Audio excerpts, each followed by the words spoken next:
Estimada maestra, muy buenas tardes.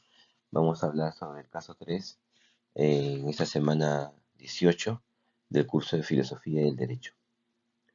Bien, iniciemos.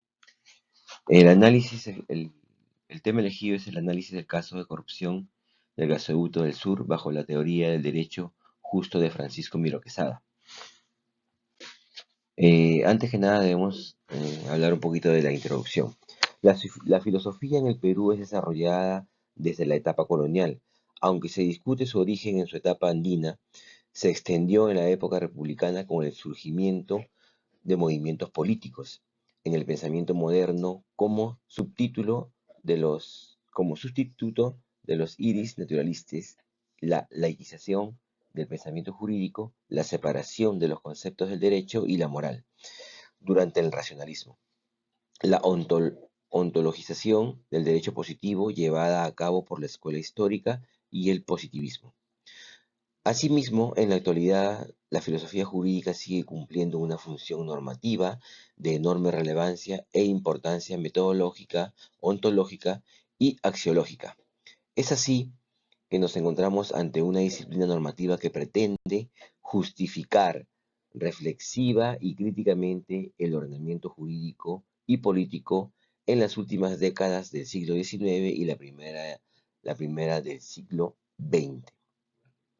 La filosofía contuvo bastante importancia de este pensamiento, la reacción espiritualista, el positivismo y el intelectualismo metafísico, que sobrevivió a algunos cursos universitarios que fueron desplazados por el espiritualismo gracias a la acción de varios profesores. El análisis de la corrupción del gasoducto del Sur bajo la aplicación de la teoría de justo derecho de Francisco Miro Quesada implica examinar los principios de justicia y equidad que se aplican en este caso específico. La teoría del derecho justo de Emilio Quesada se basa en la idea de que el derecho debe ser justo y equitativo para todas las partes involucradas.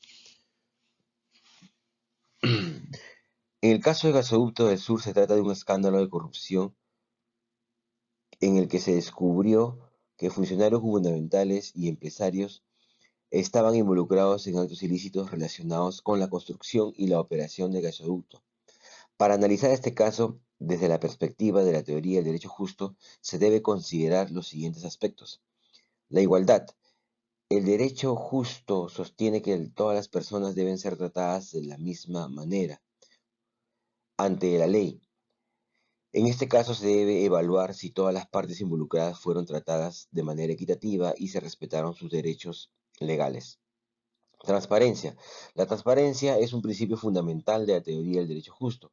Se debe analizar si hubo transparencia en los procesos de licitación, contratación y ejecución del proyecto del gasoducto. Si se descubre que hubo falta de transparencia o información oculta, esto podría indicar una violación de los principios de justicia y equidad. Responsabilidad. La teoría del derecho justo implica que las personas deben ser responsables de sus acciones y enfrentar las consecuencias legales de sus actos. En este caso, se debe investigar si los responsables de los actos de corrupción fueron identificados y llevados ante la justicia de manera adecuada y justa. La reparación. La reparación del derecho justo también considera la importancia de la reparación para las víctimas de los actos injustos. En este caso se debe evaluar si se tomaron medidas para reparar el daño causado por los actos de corrupción, como la devolución de fondos malversados o la implementación de medidas para prevenir futuros casos de corrupción. En resumen, el análisis del caso de corrupción del gasoducto del Sur bajo la aplicación de la teoría del derecho justo de Miro Quesada implica evaluar si se respetaron los principios de igualdad, transparencia, responsabilidad y reparación. Este enfoque permite examinar el caso desde una perspectiva ética y legal, buscando garantizar la justicia y la equidad del sistema jurídico. Conclusiones.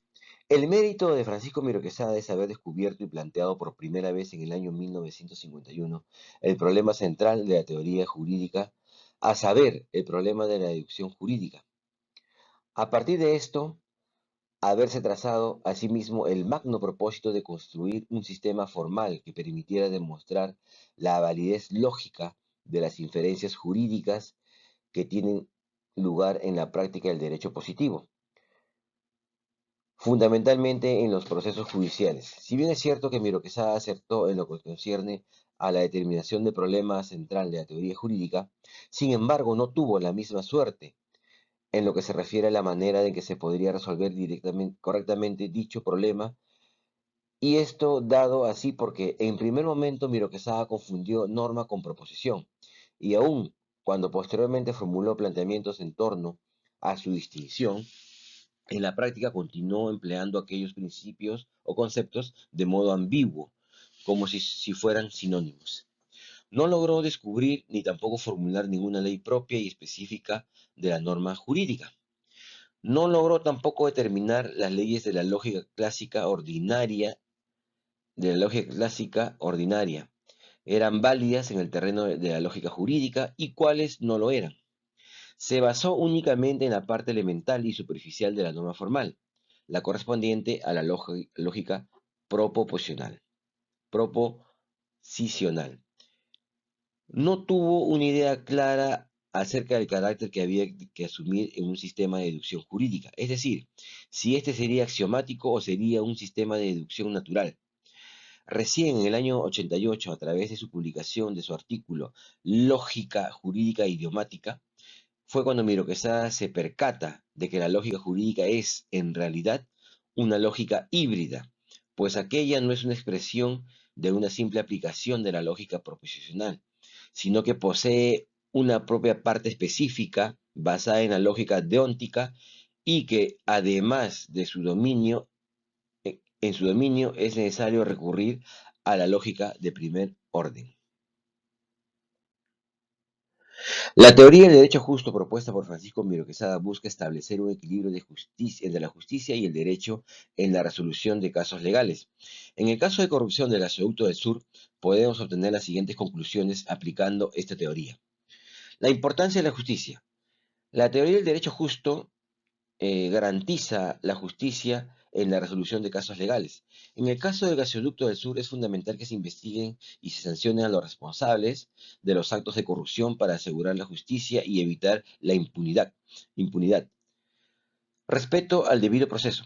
La teoría del derecho justo enfatiza la importancia de respetar el debido proceso en la resolución de casos legales. En el caso mencionado del gasoducto es necesario asegurar que se sigan todos los procedimientos legales establecidos para garantizar un juicio justo y transparente. Protección de los derechos de las partes involucradas. La teoría del derecho justo busca proteger los derechos de todas las partes involucradas en un caso legal. En el caso de corrupción del gasoducto del Sur, es necesario asegurar que se respeten los derechos de los acusados, así como los derechos a las víctimas y las sociedades en general. Lucha contra la corrupción. La teoría del derecho justo promueve la lucha contra la corrupción y la búsqueda de la verdad. En el caso del gasoducto, es fundamental investigar los derechos o los actos de corrupción y tomar medidas necesarias para prevenir futuros casos similares. En resumen, aplicando la teoría del derecho justo, el caso de corrupción del gasoducto, podemos concluir que es necesario garantizar la justicia, respetar el debido proceso, proteger los derechos de las partes involucradas y luchar contra la corrupción. Estas conclusiones son fundamentales para asegurar un sistema legal, justo y transparente. Bien, estimada maestra, esta ha sido nuestra exposición. Esperemos que haya sido de su agrado y hasta una nueva oportunidad. Muchas gracias.